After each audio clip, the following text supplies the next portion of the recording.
As you can remember, we have already encountered the keyword if before, and that's in the context of list comprehensions.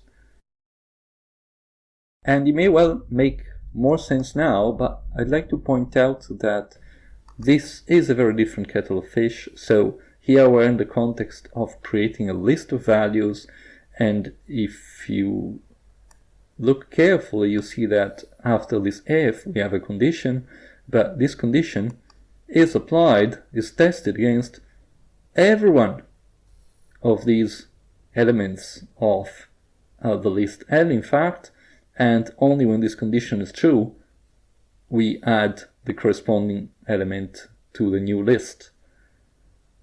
And also, you see, you cannot have an else after this if, so this is a completely different thing. This is in the context of creating a list of values. Don't get confused. They are similar, it makes sense that they're called the same way, but they're not the same thing.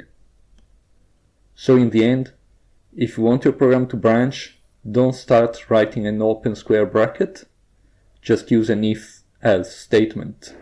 If you want to create a list of values, then you want the open square bracket.